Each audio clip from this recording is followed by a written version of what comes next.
요즘에 저를 좀 사칭하는 불법 리딩방이나 텔레그램 또 단톡방들이 굉장히 좀 많아지고 있는데 각별히 여러분들이 좀 주의를 했으면 좋겠어서 이렇게 좀 영상을 찍게 됐고요. 실제 피해 사례들도 좀 있는 것 같아요. 저는 이런 리딩이라든가 이런 걸 전혀 하고 있지 않거든요. 저를 사칭한 어떤 문자가 온다거나 그런 걸 받으셨을 때는 그냥 무시를 하시거나 꼭 신고를 꼭 해주시면 좀 좋을 것 같습니다. 안녕하세요. 이베스트 투자증권의 염승환 이사입니다. 계좌를 신규 개설한 고객님께 요약집 주식 상품권 10달러를 드리는 이벤트를 진행합니다. 영상 하단 더 보기란을 통해 많은 참여 바랍니다. 네, 안녕하세요. 이베스트 투자증권 염승환 이사입니다. 자, 오늘 2023년 9월 26일 시장 함께 읽기 시작하겠고요. 오늘 비도 오고 증시도 너무 안 좋고 좀 답답한 상황인데 일단 이제 오늘 같은 날은 공부하기도 싫고 그래서 사실 오늘 좀 많지는 않아요. 몇 개 없고 또 이제 연휴 앞두고 있어서 애널리스트 분들도 많은 보고서를 쓰진 않고 있습니다. 어쨌든 오늘 좀 해드릴 내용은 10월 국내 주식 전망하고 자람 테크놀로지, 하나 시스템, 삼성전자, DLNC, 대만 주요 기업 탐방 요 관련된 내용 중심으로 일단 먼저 설명해드리고 그 다음에 또 시장 설명하면서 오늘은 좀 일찍 좀 마무리를 하도록 하겠습니다. 오늘 증시도 안 좋아서 아마 집중력도 많이 떨어졌을 것 같고 힘이 하나도 없더라고요, 장이. 일단 이제 제가 봤을 때 좀 공부해야 될 것들은 몇 개 말씀드리겠습니다. 10월 이제 지금은 금리가 너무 중요해요. 금리랑 유가인데 금리 영향력은 10월 일단 이제 넘어가면 좀 감소할 것 같고 3분기 실적 발표가 이제 10월 말부터 본격화되니까 이익으로 이제 무게중심이 이동을 하겠죠. 근데 일단 아직까지는 금리가 중요합니다. 이미 4.5까지 지금 도달했는데 여기서 이제 더 상승만 하지 않으면 괜찮은데 지금 이제 우려되는 건 이거 더 올라가면 어떡할까? 이 우려감은 있는 것 같고 근데 다만 여기서는 그 기업 이익으로 무게중심이 10월 이후에는 넘어가지 않겠냐. 그래서 기업 실적을 주목해야 된다 이런 내용이고 재고 순환 지표도 바닥 통과하고 있고요. 그러니까 우리나라 제조업 경기는 일단 이제 그 우상향하는 쪽으로 조금씩 방향을 틀고 있는 것 같습니다. 경기 선행 지수도 이미 반등을 하고 있고 가장 큰 문제가 반도체인데 여전히 업황이 좋은 건 아닙니다. 아주 그러니까 공급은 줄었는데 수요가 아직도 안 좋아요. 그러니까 이게 결국 중국이 좀 경기가 살아나야 되는데 중국 부동산 또 회사 하나 부도 났니 이런 뉴스가 또 나오는 것 같습니다.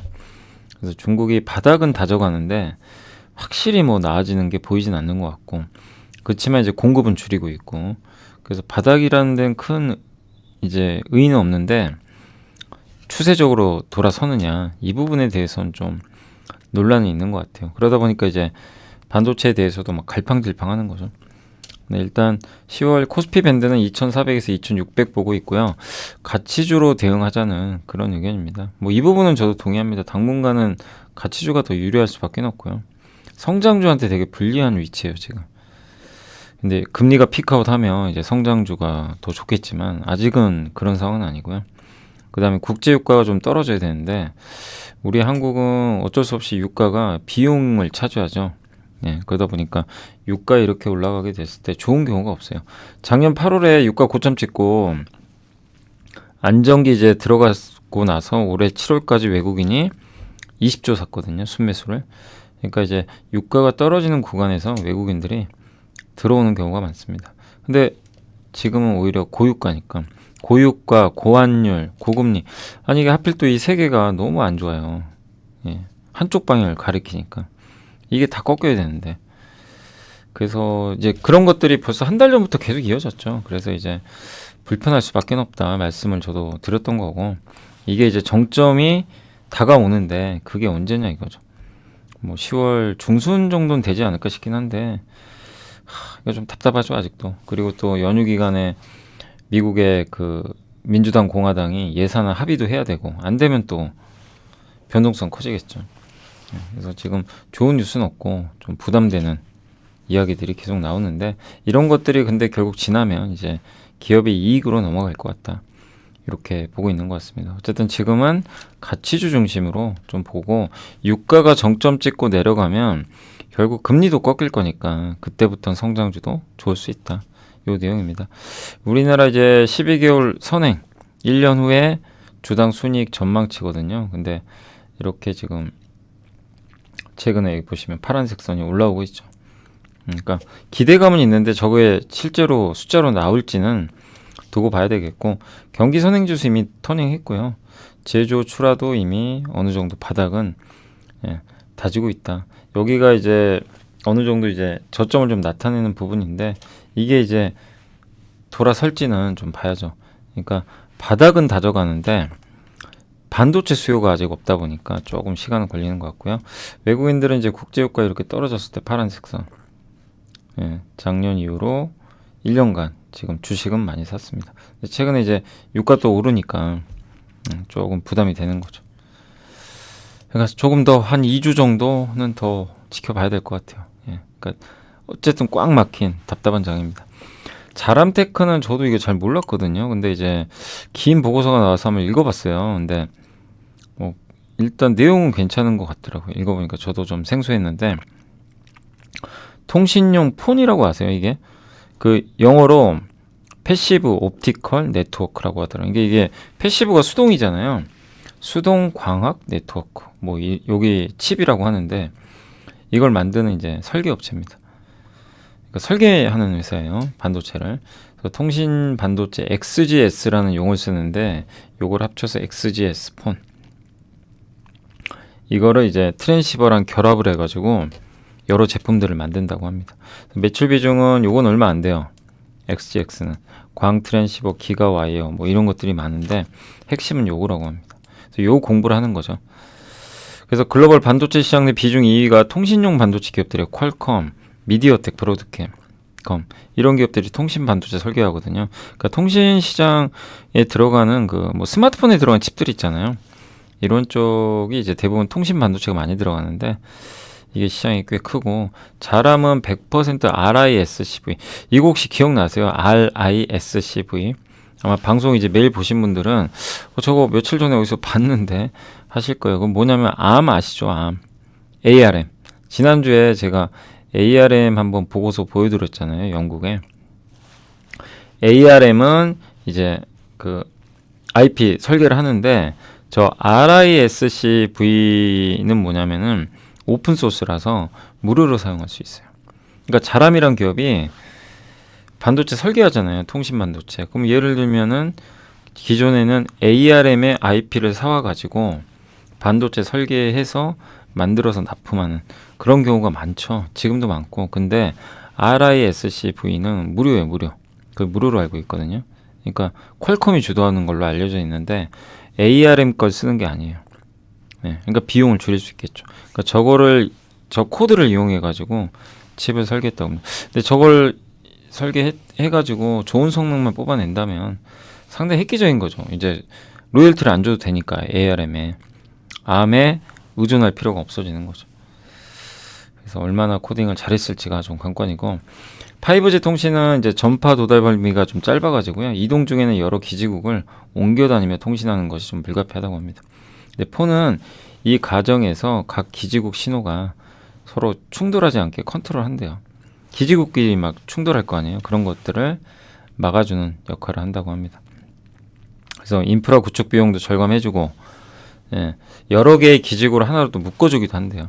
그러니까 한마디로 통신사들의 비용을 줄여주는 업체예요. 그러니까 이런 것들은 되게 좋은 거죠. 그 통신사들이 한 개 신호 보내면 폰이 신호를 받아서 각 기지국에게 전송을 해주는 것 같아요. 그 속도 지연 없이 서비스를 구현한다.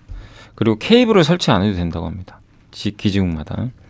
그래서 그 장비에 들어가는 칩을 이 자람테크가 만들고 있대요. 그래서 폰의 사용 용도는 이제 광 케이블을 이용, 파이버 투 더 홈. 그러니까 광 케이블을 이용해서 집으로 인터넷, 초고속 인터넷 제공하는 거고, FTTB는 건물이죠, 건물. FTTC는 커브. 그래서 그 가정 근처까지 이건 제공한다고 합니다. 이런 것들에 이제 포함이 되어 있다고 보시면 되겠고, 기존 제품보다 그 대역폭과 성능이 우수하다고 합니다.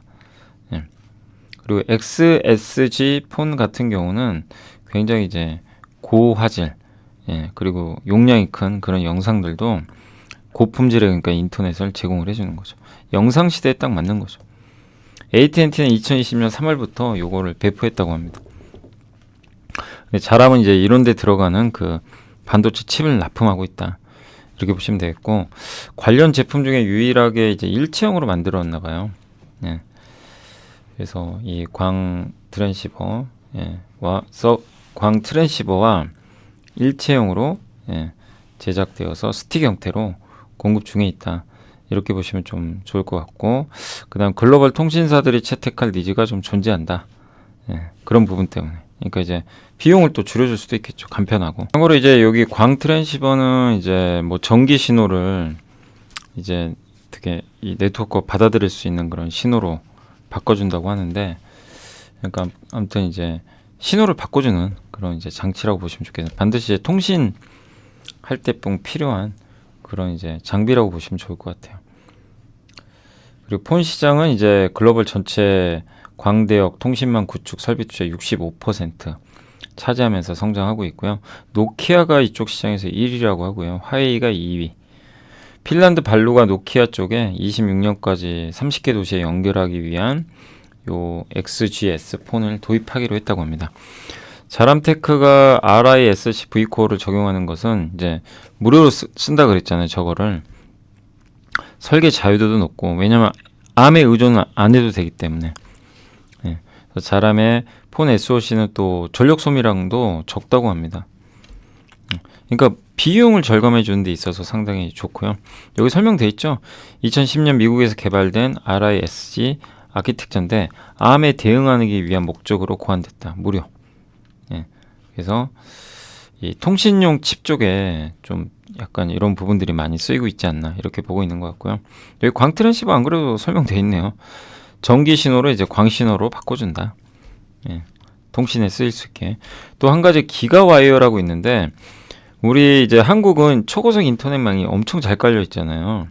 근데 그 광 케이블을 빌딩 내 입구까지 다 매설을 해가지고 굉장히 이제 빠른 속도를 자랑을 하는데, 미국 대도시나 유럽 같은 데는 만약에 저 방식으로 하려면요, 건물을 드러내야 되거든요. 밑으로 깔아야 되니까.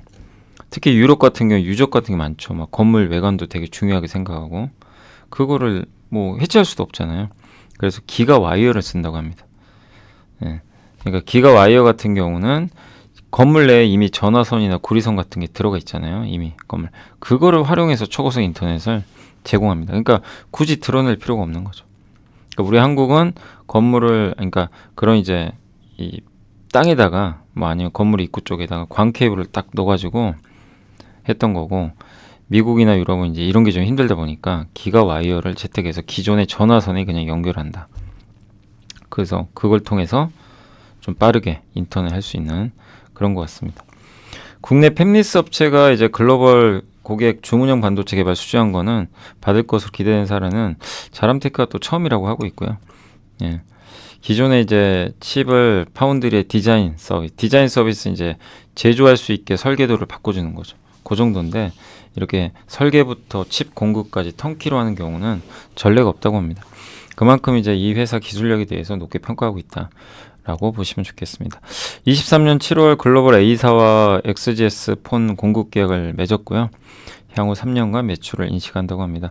다만 지금 실적은 적자고요. 아직 내년부터 흑자 날 걸로 지금 보고 있는 것 같고요. 그리고 그러나 이제 긍정적인 건 통신사들의 비용을 줄여주는 거죠. 그리고 우리나라에선 좀 드물게 이렇게 팹리스 설계 업체니까 관심은 계속 가져보시면 좋겠고, 요게 이제 그 IR 자료예요. 여러분들이 구글링해서 자람 테크놀로지 PDF 딱 이렇게 파일을 검색을 하시면 아래쪽에 그 이런 IR 북이 있더라고요. 그래서 이런 것들을 보면서 아, 자람테크 뭐 하는 회사인가 한번 이렇게 읽어보시는 것도 좋을 것 같습니다. 아무튼 통신용 칩입니다. 이 폰. 이 폰. 예. 이 폰이라고 보시면 좋을 것 같습니다. 여러 개의 기지국을 이렇게 하나로 묶는 거래요. 여기 들어가는 요런 반도체. 요게 스틱형 광 트랜시버랑 한 일체형 이렇게 만들어 가지고 한다고 합니다. 이제 그런 내용들이 여기 이렇게 대표에서도 나와 있고 잘 설명이 되어 있습니다. 아까 그거죠. 일체형. 기가와이어. 예. 기존의 전화선을 이용하게 해주는 거죠. 광 트랜시버. 이 부분은 한번 나중에 또 시간 되실 때 읽어보시면 또 좋을 것 같습니다. 예. 저렇게 하면서 공부하는 거죠. 예. 네, 아마 오늘은 공부하기 싫으실 것 같아요. 제가 봐도 비도 오고. 예. 오늘 같은 날 아마 그러지 않을까 싶고요. 하나 시스템은 이제 이재광 이승영 연구원님이 목표주가 19,000 하향 조정했지만 제주 하나 우주센터 준비 중에 있대요. 그러니까 제주도에 우주항공센터를 만들겠다는 얘기고 적에도 소형 위성을 생산할 것 같습니다. 이건 굉장히 의미가 있어요. 지금 위성 인터넷 시대인데 적에도입니다.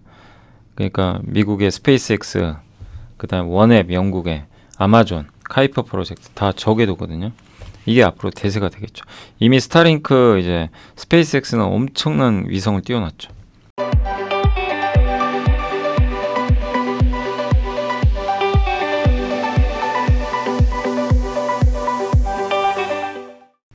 네, 하나가 저걸 진짜로 자체 제작을 한다면 상당한 이제 뭐 성공만 한다면 성과가 나오지 않을까 이렇게 좀 보고 있는 것 같습니다. 그래서 여기서 이제 하려고 하는 거는 저궤도형 소형 위성 만들어서 그 관측 위성으로 좀 사용을 하고요. 그 다음에 이제 원앱 있죠. 원앱과 협업하는 것 같아요. 원앱 지분을 또 하나 시스템이 한 9%인가 아마 갖고 있는 걸로 알고 있습니다. 그래서 원앱에 또 저궤도 위성 통신도 위성도 만들어주지 않을까 이렇게 보고 있는 것 같아요. 네. 위성 간 레이저를 통해 데이터를 주고받는 기술을 활용하면 또 고용량 데이터 처리도 가능한데 하나 시스템이 그런 기술도 개발 중에 있다고 합니다. 하나 오션이 이제 저번에 유증하고 막 이러면서 주가 부진했고 최근에 좀 답답하긴 한데 이런 부분은 분명히 장기적으로는 긍정적이겠죠. 예, 가야 되는 방향이니까 긴 호흡으로 오히려 이번 조정을 이용할 필요가 있지 않나 이렇게 보고요. 삼성전자는 KB에서 이제 보고서가 나왔는데 핵심은 이겁니다. 북미 데이터 센터 고객사가 일반 서버 AI용 말고 서버용 메모리 반도체를 1년 만에 주문했대요. 그러니까 이건 뭔가 업황이 이제 반전 신호죠. 재고가 줄었다는 얘기예요, 확실히. 예.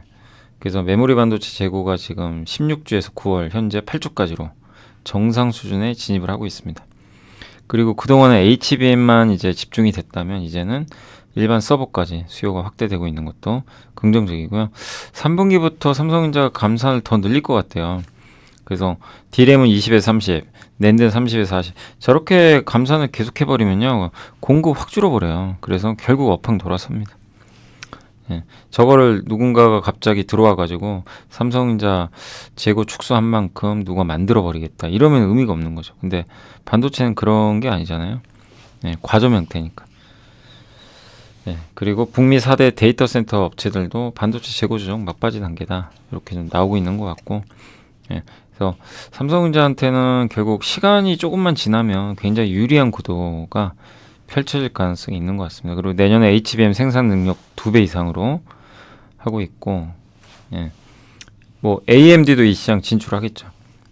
그래서 지금은 불편하지만 이럴 때를 이용해야 된다. 예, 삼성전자 방향성은 좋잖아요, 분명히 내용은.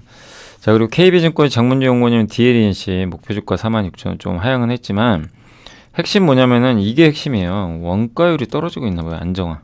주택 부분. 예. 그래서 주택 부분에서 원가율 안정화가 나타나고 있고 플랜트 부분에서 매출 상승이 또 나올 것으로 전망도 되고 있고요. 이러면은 내년 큰 폭의 실적 개선 나오지 않겠냐 이렇게 보고 있는 것 같습니다. 내년에 영업이 60% 이상 증가할 거로 보더라고요. 그래서 굉장히 좋게 좀 보고 있는 것 같아요. 다들 좀 건설주에 대해서는 좀 부담스러워하죠. 그렇지만 이제 올해는 좀 안 좋았지만 DLNC가 내년에는 저 내용이 맞다면 60% 성장하면서 펀은 2.8배, PBR은 0.3배라는 정말 극단적인 저평가 상태라고 좀 보시면 좋을 것 같습니다.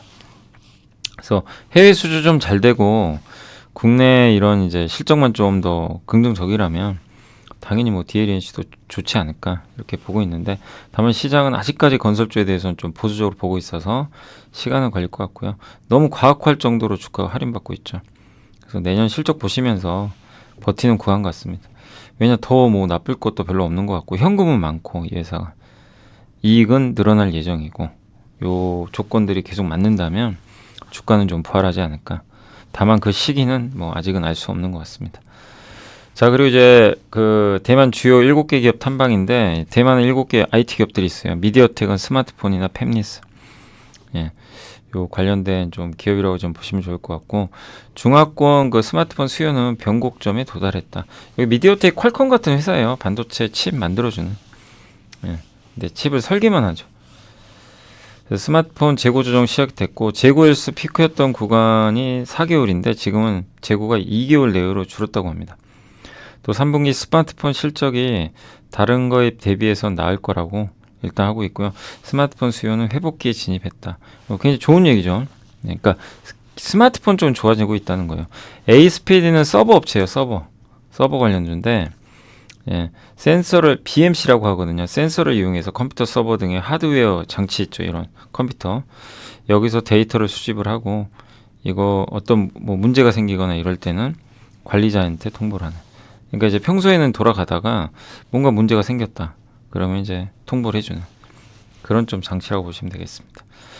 그래서 60% 정도 점유율 확보하고 있고요. 예, 서버 재고 조정도 마무리 들어가고 있다. 그러니까 이제 스마트폰이 먼저 돌렸고 서버도 지금 점진적으로 나아지고 있다. 이런 좀 내용인 것 같습니다. 퀀타 컴퓨터는 이제 노트북인데 소비자 대상. 근데 노트북은 아직 안 좋대요. 예, 생각보다 좀 더 오래 간다. 이렇게 보고 있는 것 같고, 북미 클라우드 서비스 제공사의 인공지능 서버 주문 축소 우려가 있었는데, 그거랑 별개로 실제 근데 수요는 확인해 보니까 계속 좋대요. 예, 그러니까 AI 수요가 줄었다, 이건 아니라고 적어주셨습니다. 예. 그 연말 지나면서 일반 서버에 대한 재고 조정은 좀 마무리되는데, 클라우드 업체들의 24년도 설비 투자 전망치가 일단 올해보다는 낫지 않겠냐 이렇게 보고 있고요. 실제 이제 관련 코멘트입니다. 구글은 AI 컴퓨터 비중 늘리겠다. 내년에도 지속 증가한다. 아마존은 그 아마존 웹 서비스, 클라우드 서비스 위에서 인프라 투자 증가할 가능성이 있고, 생성형 AI, 생성형 언어 모델에 대해서 추가 투자 포함해서 계속 설비 투자가 있을 거다라고 언급을 했습니다. 마이크로소프트는 이제 인공지능 클라우드 인프라에 대한 투자를 계속 가속할 걸로 좀 보이고요. 그 다음에 이제 메타 같은 경우는 데이터 센터 서버 네트워크 인프라 투자가 주도하는데, 어쨌든 계속해서 인공지능 쪽에 많이 방점이 맞춰져 있는 것 같고, 내년 설비 투자는 그 올해보단 좀 높지 않겠냐 이렇게 전망을 하고 있으니까 참고하시고요. 인벤트는 이제 서버나 노트북 만드는 그런 기업이라고 보시면 좋겠고, 코파일럿이라고요. 이제 기업형 모델인데, 기업형이 약간 챗GPT 느낌이죠. 여기 11월 1일부터 이제 버전을 좀 출시를 했습니다. 네. 그런 좀 상황. 그리고 코파일럿 같은 경우는 이제 이 기업들 위주로 하는 거죠. 예, 기업들 하고 챗봇 이용해가지고 도와주는 거고. 뭐 꼭 코파일럿이 기업만은 아니죠. 맞아. 기업용이라기보다는 뭐 개인으로도 할 수도 있지만, 그러니까 이제 버전은 달라요. 기업용이 있고 개인용도 있고. 근데 이번 11월 1일에는 기업용, 아마 기업에서 많이들 쓰겠죠. 여러 문제 해결하고 자동화시키고. 예, 그래서 11월 1일부터 기업용 버전 출시 예정돼 있으니까 보시면 되겠고, 올해 24년도 내년 성장에 대해서는 별로 의심들이 없어요. 어느 게 됐건 이렇게 보고 있고, GUC는 이제 TSMC의 디자인하우스입니다. 디자인하우스고 지분을 35%나 갖고 있고요. TSMC가 소비자용 제품의 41%, AI 12%, 통신용 22% 비중이고, 올해 대부분 개발비 매출이나 고사양 서버 업체들의 인공지능 관련 제품 중심으로 발생을 했다. 이렇게 좀 보고 있는 것 같습니다. 네. 그러니까 개발비라는 건 뭐냐면은 팹리스 설계 업체들이 가장 큰 고민이 사실 이거라고 하더라고요. IP나 ARM이나 이런 데서 IP를 받아오면 돈 내야 되잖아요. 그리고 설계 자동화 도구를 이용해 설계를 하는데, 근데 이거는 내가 칩을 만든다고 해서 실패한다고 해도 환불 받을 수는 없는 거죠. 예, 투자를 해야 되는 돈이죠. 그러니까 이제 이 개발비는 날릴 수도 있다 보니까 좀 아까워하는 거죠. 예, 그래서 그게 이제 개발비 매출이고, 예, 그래서 이 GUC 같은 경우는 올해 대부분 매출이 여기 개발비에서 나왔다고 합니다. 그러니까 고사양 이제 서버 업체들이 요거 이제 반도체 만들면서 개발비를 많이 냈을 거 아니에요. 예. 거기에 이제 관련돼서 여기 이 지유 씨가 좀 디자인 하우스 역할을 하지 않았나 이렇게 보여집니다. 어쨌든 유안타에서는 AI 서비스 고도화가 본격화되는 가운데 중장기의 관점에서 AI 관련 이 반도체라든가 이런 부분들에 대한 성장 가시성은 매우 높다라고 판단을 하고 있습니다. 알칩은 이런 쪽으로 이제 관련이 돼 있고요. 글로벌 IP 기업인 칸덴스하고 시놉시스와 협력해가지고 디자인 하우스를 아마 설립을 한 것 같습니다. 그리고 올해 실적 성장세가 좀 가파를 거를 보고 있고요. 북미 쪽 고객사 노출도가 좀 높은 편이에요. 그리고 일본 투자 확대하려고 하는데 일본은 안전하죠 요즘에. 지정학적인 리스크가 낮아서. 그리고 자동차용으로도 좀 뛰어들까 고민을 하고 있다고 합니다. ASE는 워낙 유명한 기업이죠. 오사트, 후공정 이제 서비스 해주는 업체인데 스마트폰 비중이 좀 높은 편이고 하반기 진입하면서는 가동률이 조금 올라오고 있다고 합니다. 근데 아직은 이제 가시성이 부족해서 보수적으로 보고 있는 것 같고요. 그 중국 오사트에 대한 선호도가 좀 감소하고 있어서 이 점은 대만한테 우호적이지 않나 이렇게 보여집니다. 24년도 전사 설비 투자는 아마 전년 대비해서 늘어날 것 같고요. 내년에는 첨단 패키징 중심의 투자도 좀 늘어날 것 같다 이렇게 보고 있고 미국 고객사와 함께 2.5D 생산 능력, 그러니까 코워스라 그러죠. 저거를 TSMC가 지금 하고 있잖아요. 저거를 이제 여기 ASE도 할 수 있는 거죠. 후공정, 삼성도 할 수 있고. 그래서 그거를 좀 준비를 하고 있는 것 같습니다. 코어스 외에도 RDL이라고 이제 안에다가 금속 배전을 해가지고 실리콘 인터포저 말고 금속 배송 공정을 해가지고 또 연결하는 거거든요. 가격이 싸죠. 그런 거에 대한 수요가 상당할 것 같다. 요 내용입니다. 그래서 요 부분 좀 참고하시면 되겠고, 그래서 정리를 해드리면 대만 공급망은 단기 수요 회복에 대해 다소 보수적으로 가정을 했다. 그러니까 대만 이쪽 반도체 회사들은 단기적인 수요 회복은 낙관적으로 보고 있지 않는 것 같아요. 스마트폰 시장 재고는 정상화되고 있다.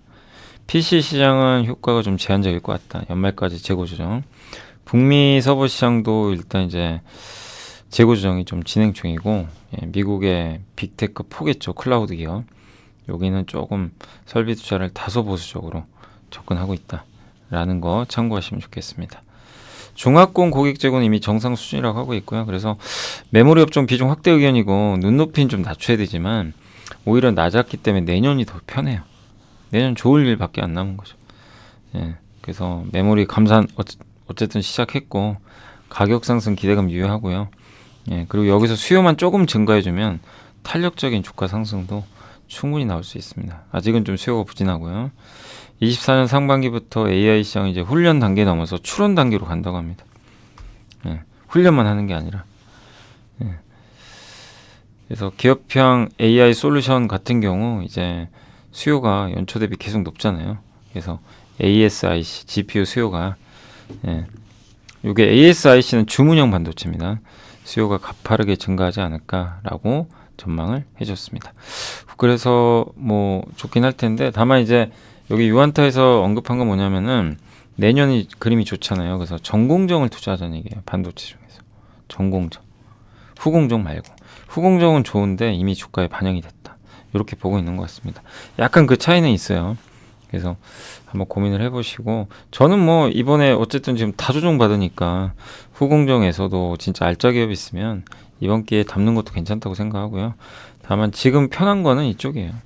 전공정이 훨씬 편해요. 별로 오른 것도 없기 때문에. 그래서 전공정 소부장 기업들 투자하는 거는 나쁘지 않은 전략이 아닌가라고 보고 있고요. 어제는 제가 보고서를 공시를 좀 못 보여드렸죠. 제가 깜빡해가지고. 필에너지라고 필옵틱스 자회사죠. 이 회사가 이번에 이제 상장을 했었고, 근데 아마 2차 전지 노칭 장비 만드는 회사로 알려지죠. 레이저로 깨끗하게 이제 절단을 하는 거죠. 근데 이건지 알 수가 없어요. 전자공시상으로는 안 나와 있습니다. 비밀 유지 때문에 내용이 안 나와 있어요. 그래서 좀 아쉽지만 저걸로 추정을 하고 있고 금액이 꽤 큽니다. 그리고 이 내부자 매수는 어제예요. 어제는 fem텍 펜텍이란 기업을 이제 여기 2천만 원 정도 샀고, 윈스 아시죠? 윈스. 예, 윈스 보안회사. 여기 대표이사가 저번에도 2번 정도 샀거든요. 근데 이번에 또 들어왔습니다. 많진 않지만 2,700만 원 정도 되는 규모로 일단 이렇게 잡혀 있다라고 보시면 좋을 것 같습니다. 윈스도 제가 관찰한 바로는 대표이사가 꾸준히 사는 것 같더라고요. 자, 이렇게 해서 오늘 공시까지 일단 마무리하도록 하겠습니다. 네, 오늘은 이제 국내 주식시장이 오전에 일단 이제 미국 증시가 반등했음에도 불구하고 대형주 중심으로 좀 빠지면서 안 좋았고요. 코스닥은 보시면 오후에 급락해 버렸죠. 전형적인 약세장의 흐름이에요. 주요 뭐 기술적으로 보셔도 이평선을 다 깨고 내려가고 있습니다. 코스피도 저점을 깨버렸고요. 전저점을. 그래서 2450까지 지난 이제 5월로 돌아가 버렸어요. 그 정도로 좀 부진하면 힘이 하나도 없어요. 보시면 거래 대금이 안 나와요. 한마디로 좀 시장 거래도 말랐고 살려는 사람이 없고요. 뭐 개인 투자들의 고객 예탁금은 급격히 빠져나가기 시작을 했고, 연휴 앞두고 소극적이죠. 거기다 외국인들은 주식을 많이 판다기보다는 선물 가지고 시장을 교란시키고 있습니다. 오늘 선물을 13,000개 약대였어요. 그러니까 외국인은 주식은 거의 안 팔았어요. 그러니까 이 선물 매도 나오니까 기관이 덩달아 같이 파는, 이 두 개 연결 좀 돼 있거든요. 거기다가 다른 기관들 전혀 도움이 안 됐고 오히려 좀 더 팔아버리면서 불난집에 부채질 해버린 좀 아쉬운 부분이 있습니다. 그래서 오늘 외국인들 선물 좀 아쉽고, 외국인들 현물은 뭐 그나마 좀 덜 팔아서 다행인데 사는 주체가 없었다 이렇게 봐야 될 것 같고요. 오늘 뭐 이게 오른 섹터예요. 없어요. 그나마 음식료에서 오늘 농심 많이 올랐더라고요. 뭐 그 정도죠. 오늘 일단 하락 종목이 1,900개 넘을 정도로 뭐 압도적인 하락을 좀 기록을 했습니다. 그나마 이쪽이 좀 덜 빠진 정도지 뭐 다 안 좋았던 것 같습니다. 항공기 부품, 손해보험, 뭐 박테리아, 건설, 지능형 로봇, 의료기기 할 것 없이 다 크게 흔들렸고, 오늘 기본적으로 1% 이상씩 빠진 게 많고요. 업종으로 특히 통신장비 그 에이스테크가 최근에 폭등했다가 오늘은 좀 다시 무너져 버렸고, 관광업체도 오늘 좀 안 좋았습니다. 카지노도 안 좋고요. 레저 다 안 좋아요. 카지노, 레저 다 급락하고 있고요. 백화점, 또 잘 버티던 은행, 아이폰 관련주, 면세점, 이 기업들의 뭐 악재가 생겼다 이건 꼭 아닙니다. 네이버도 오늘 좀 많이 빠져버렸어요. 근데 악재가 생겼다 이거보다도 그냥 힘이 없어요. 그냥 밀면 미는 대로 매수세가 없는 가운데 시장이 급격히 위축됐다라고 보시면 좋을 것 같습니다. 그래서 오늘은 뭐 이렇게 특징주라고 하기도 좀 애매하고요. 대부분이 좋지 않았습니다. 뭐 초전도체 같은 테마도 오늘은 힘을 못 썼고, 조선기자재, 화장품, 뭐 풍력, 뭐 수많은 업종들이 다 1% 이상의 큰 폭의 하락세를 기록을 했습니다. 근데 오늘은 뭘 갖고 계시건 그냥 빠지는 날이에요. 빠지는 굉장히 답답한, 그나마 일부 통신과 음식료가 방어만 해줬다라고 생각하시면 좋겠습니다. 굉장히 어려웠고, 뭐 시가총액 상위 기업들을 봐도 굉장히 좀 답답합니다. 오늘 보면 시총 상위 기업 중에는 그래도 2차전지가 그나마 어제랑 좀 다르게 선전했어요. 삼성 SDI, 에코프로, 그죠? 여기만 선전했고 다른 기업들은 뭐, 에코프로는 또 올랐지만 에코프로 BM은 또 많이 빠졌거든요. 그러니까 서로 완전히 요즘엔 다르게 움직이는 상황이고, 그 외에 뭐 은행주 오늘 좀 많이 빠졌습니다. 신한지주도. 이노베이션 아침에 좋은 출발하더니 CATL과 포드가 이제 결별한다, 뭐 이런 내용도 나오고, 이거 호재잖아요. 근데 또 블루오벌 SK라고 이제 포드랑 SK가 같이 합작사 만들거든요. 이제 그거 주문 좀 줄일 수도 있다, 이런 뭐 뉴스 보도도 있었던 것 같더라고요. 이제 그런 것들이 오늘 또 주가에는 안 좋게 작용한 것 같습니다. 그리고 다 안 좋죠. 오늘 포스코 DX 좀 선전했고요. 제일제당, 오늘은 음식료가 좀 버텼어요. 요새 제일제당도 원료인 라이신 가격이 올라가거든요. 그러니까 그 영향을 좀 받는 것 같습니다. 그래서 약세장에서 그래도 반등을 해주고 있습니다. 알테오제는 최근에 엄청 올랐는데 마이너스 21% 폭락을 해버렸고요. 그러니까 지금 많이 오른 기업들은 오히려 이제 매물 부담에 조금 시달리는 상황이고, 농심이 잘 버텼고, 클래시스 좀 잘 버텼고요. 휠라홀딩스가 급락했고요. 하나생명 급락했고, 롯데쇼핑, 뭐 신생, 유통사들은 대부분 안 좋았어요. 중국 소비주들. 그리고 일부 바이오주들 이쪽에 상당히 좀 큰 폭의 하락세를 보인 게 오늘 장의 좀 특징적인 부분인 것 같습니다. 워낙 뭐 많이들 빠져가지고 뭐 어느 것 하나 그냥 뭐 특징적으로 우리가 좀 정해서 말씀드리기는 어려운 것 같습니다. 자, 이제 연휴 앞두고 있는데 오늘은 뭐 30분 좀 넘었어요. 그래서 여기서 마무리를 할 예정이고, 뭐 아마 여러분들도 많이 안 들어오실 거예요. 그리고 사실 제가 보고서를 지금 계속 읽고 있는데 미뤄둔 것도 되게 많아요. 왜냐면 계속 쌓이거든요, 지금. 근데 그거를 제가 읽고 요약을 해도 그날 다 못하는 게, 그러면 이제 이 방송 시간이 너무 길어져 버리니까, 그래서 중간중간 이제 그 추석 끝나고라도 제가 중요한 것들은 계속 넣어드릴 예정이에요. 그래서 그건 걱정하지 마시고, 주말에 저는 이제 그 보고서를 못다한 거는 다 읽어볼 예정입니다. 그래서 또 한번 정리를 할 예정이고요. 아무튼 내일인데, 이제 내일 연휴 앞두고 좀 증시가 반등 나왔으면 좋겠고, 제일 문제가 뭔지는 아시죠? 다른 게 아니고 환율이에요. 환율하고 금리입니다. 오늘 원달러 환율 전고점 뚫어버렸어요. 보시면 요게 문제죠. 위를 열어버렸잖아요. 그러니까 이거는 부담. 이런 상황이니 뭐 장이 올라갈 수가 없는 거죠. 그래서 저 환율이 좀 꺾여야 되고, 미국 금리가 좀 안정화돼야 되는데 이게 언제냐 이거죠. 근데 지금 당장은 아니에요. 당장 뭐 이게 바뀔 만한 뭐가 없으니까. 근데 뭔가 이벤트가 생기건 해가지고 저게 고점 신호가 나와야 되는데, 그것까지는 한 2주 정도 걸리지 않겠냐, 2, 3주 정도. 그렇게 좀 예상은 하는 거죠, 일단. 그래서 추석 끝나고 봐야 되지 않나 라는 좀 생각은 듭니다. 다만 말씀드리고 싶은 건, 이렇게 되게 막 짜증나고 답답하잖아요. 막 주식 팔고 싶고. 항상 그렇지만 불편할 때 투자하신 분들이 성과가 좋았고요. 말씀드리지만 좋을 때 막 탁 올라가고 이럴 때 투자하신 분들의 성과는 그렇게 좋지 않죠. 그래서 지금 좀 어려운 장이지만 좋다고 생각하는 기업들에 대해서는 뭐 저는 분할로 접근하는 건 전혀 뭐 나쁠 건 아니다. 다만 제가 계속 강조드리고 있는 거는 시간이 걸린다.